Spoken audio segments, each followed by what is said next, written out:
What's going on, guys? It's Colin. And I'm talking a little quietly because I'm in the parking lot of a Walmart supercenter and I don't want people to think I'm crazy.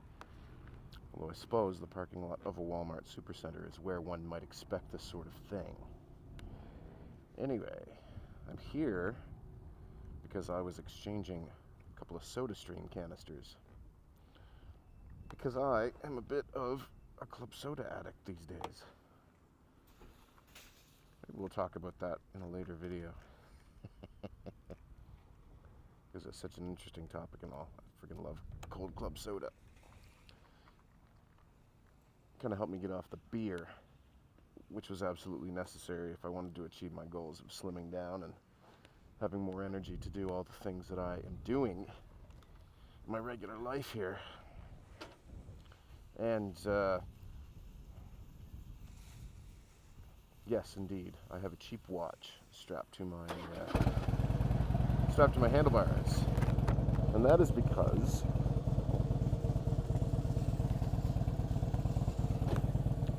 all right, that's my neighbor getting into that Ford Flex. Anyway, I have a watch strapped on there. Somebody did ask me about that because the shop where I get my bike work done, I wanted to have something to tell time on the bike.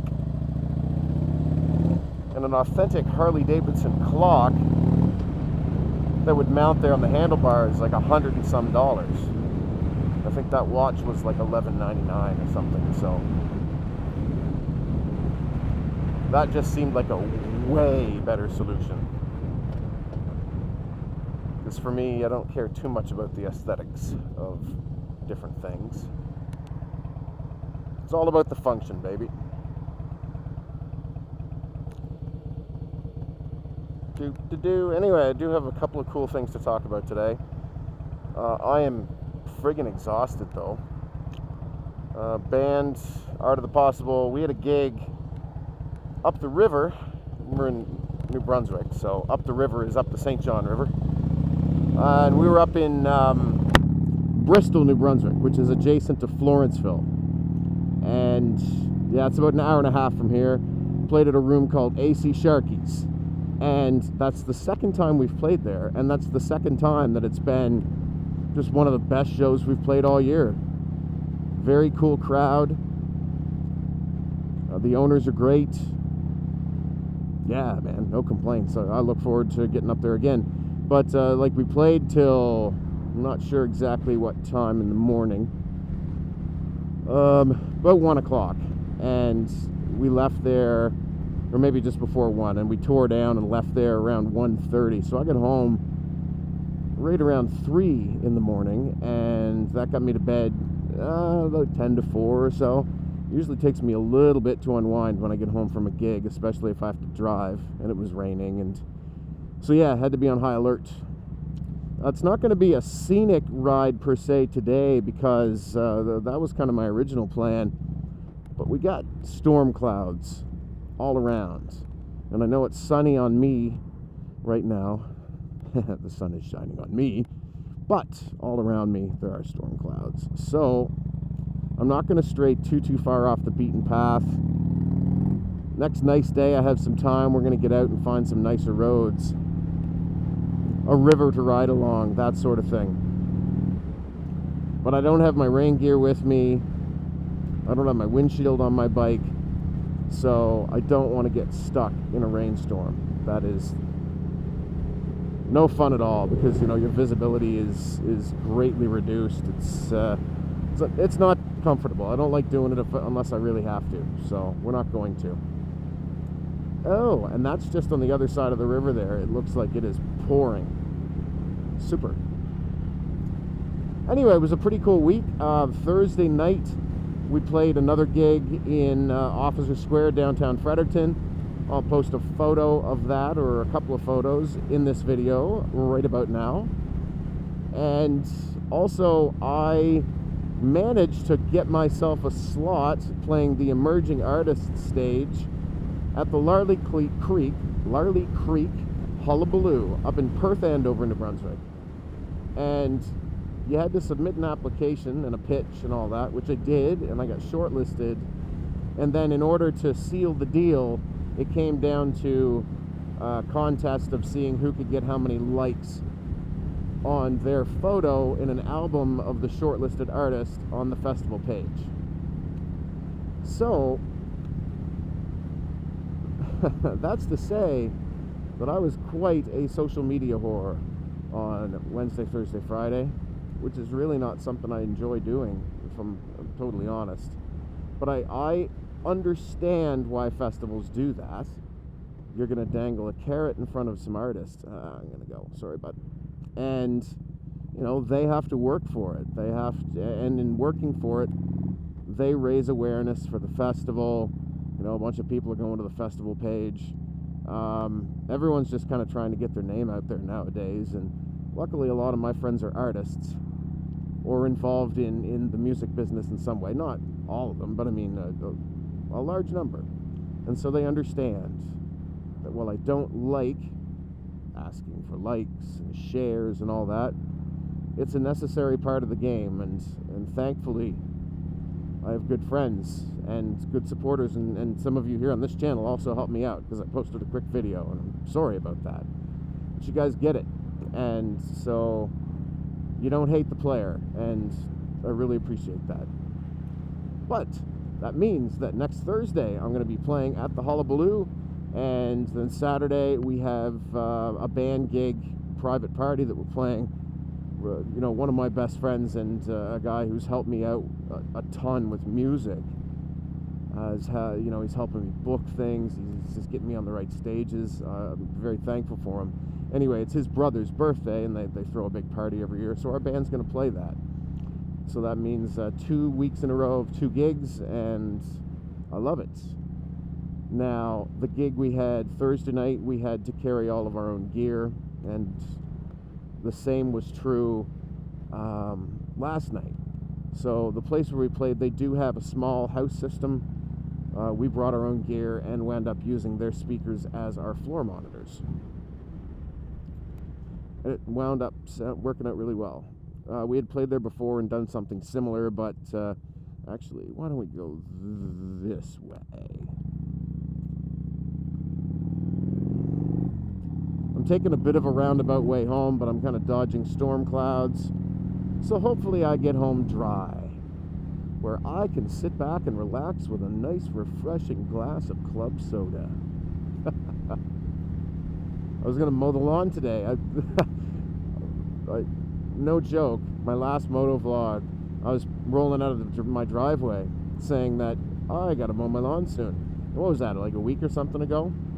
Well, mowing of said lawn has not yet occurred, but it's been so dry and so hot that only the hardiest of vegetation is growing up. So the grass isn't growing at all, but there's a number of weeds and that sort of thing that have kind of poked up, and it's getting a little unsightly, which actually I don't give a shit about. It's more because the kids, if they want to go run around on the lawn, it's best if it's a bit more manicured.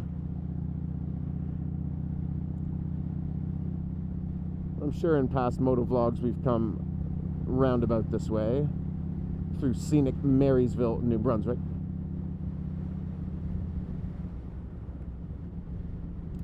But yeah, that was kind of the story of my week. I posted a video on Friday, I guess, showing one of my favorite chords and asking you guys about your thoughts on me taking cover song requests. But rather than, you know, covering popular songs, I'd rather you guys introduce me to some new cool artists, and, you know, I'll give a crack at one of their tunes. And then if somebody sees me cover it on the channel and they check out that artist, then, you know, maybe I help out a little bit. You know, I'm emerging, quote unquote, as an artist. I am largely unknown.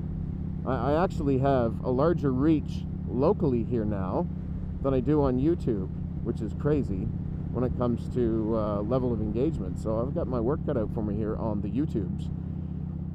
But that being said, outside of this community, nobody knows who I am, and I know that there's artists out there that are making great music that are in that position. And so 1 or 2 new listeners in their network can mean the world.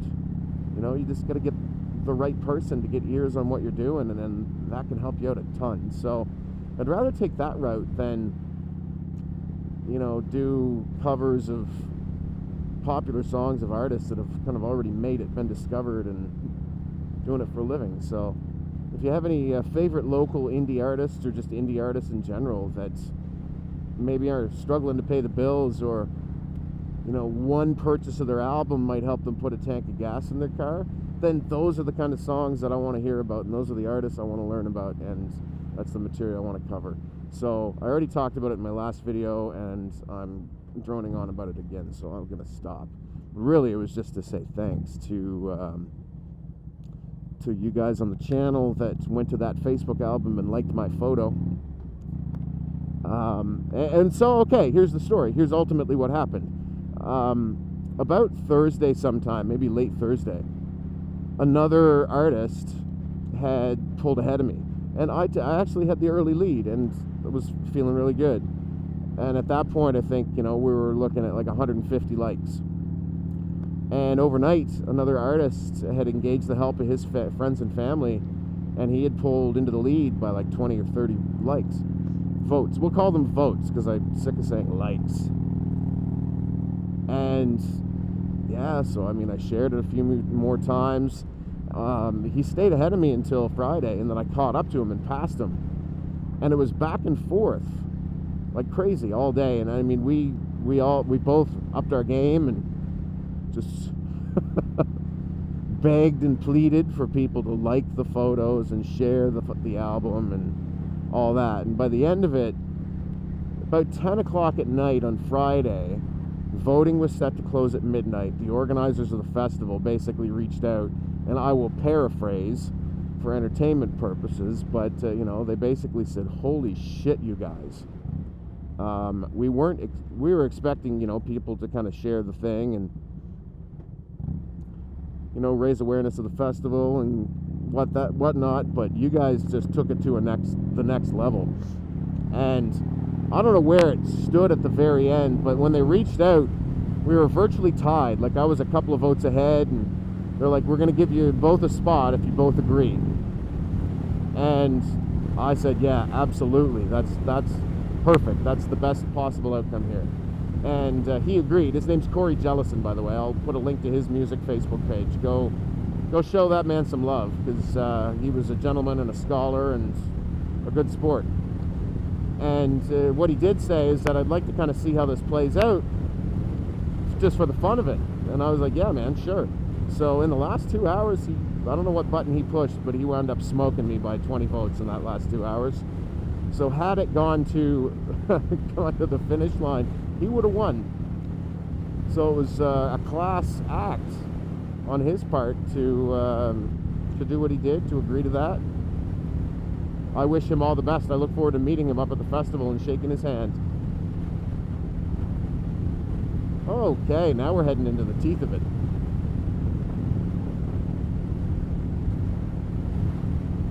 And you can feel the cool breeze coming in.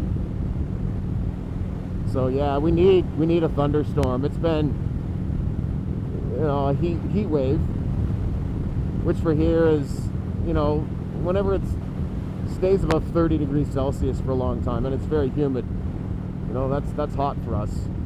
I have some folks at work that are originally from like Bangladesh and India and that part of the world, where their heat waves are now up in the 40s, and people will have a hard time affording air conditioning, and so those types of weather streaks can prove fatal to vulnerable people. So that sucks. Saying that sucks sucks, because that's such an understatement of the problem, and I don't mean to minimize it at all. But yeah, when it's hot, you gotta take care of yourself. Try and find some shade, some shelter, drink lots of water. A thunderstorm should help clear the air a little bit, but tomorrow it's supposed to it's supposed to be hot and we're supposed to have more thunderstorms. So when we played our show on Thursday night, frig, I don't get the advanced green. It's all good though. She's not busy out here right now. So Thursday night when we played our show, we set up, did a quick sound check, and our show time was 7:30. We finished like pretty much at 7 on the nose with the setup and the sound check, and it started to rain. So we had to pull our gear under cover, and you know, we tarped things and some of the more sensitive electronic equipment. We got that under shelter. But amazingly, everyone stayed. You know, I don't know how many audience members we lost. They just kind of got under shelter with us, or some of them just didn't even bother. They just kind of sucked it up and sat out in the rain and waited, and it blew over, and we had a great show. So I mean, that's 2 amazing shows in a row as far as, you know, audience attendance and support. I'm not heading into my neighborhood, by the way. I'm just killing a little bit of time and going someplace that I haven't driven while motovlogging, at least recently. There's just another neighborhood on the outskirts of town, right on the city limits of Fredericton. And at some point I'm going to cut across and go home. But yeah, I wanted to say thanks. If anyone's watching this video that was at the Thursday night show in Officer Square or at AC Sharky's last night, I was pumped. Officer Square was a 1-hour showcase show. So, you know, that type of show, we play all original material, and we tack on a cover song at the end. The Tay Creek Festival video that I posted a week or 2 ago was essentially that show. In fact, it was exactly that show. And we played a little bit better maybe in Officer Square. I don't know. Both of those gigs were great. So, you know, the Tay Creek gig was awesome.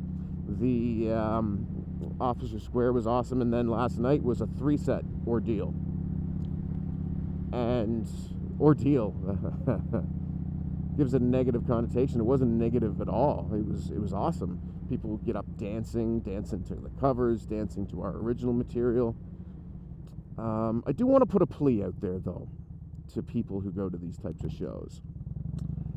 There's a number of songs that you could put on a list that, you know, cover bands play.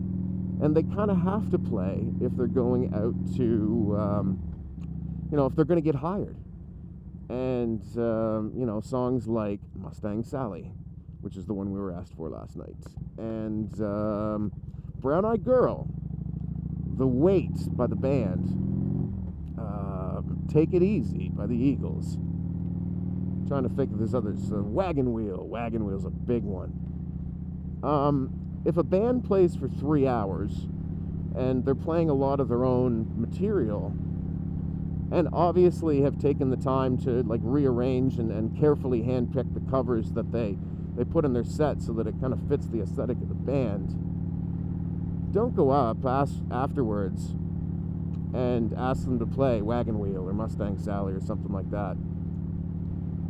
It's just kind of, I don't know, people probably don't realize this, right? But, and it's kind of that weird and delicate balance between being an artist and being a human jukebox. There's a time and a place to make those types of requests. I don't know, I probably shouldn't be bitching about it, but if you dug the band, then just tell them so, rather than telling them what they should have played that you would have appreciated. That looked like my buddy. I don't know if it was or not, but he sure looked happy, and I think it was. Anyway, I will get to review the video footage and see.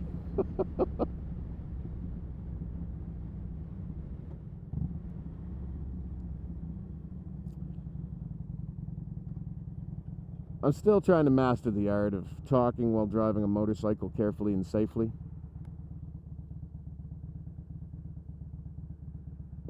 That's why we get some pauses in the action. Maybe I'll do a bit of editing just to help the continuity.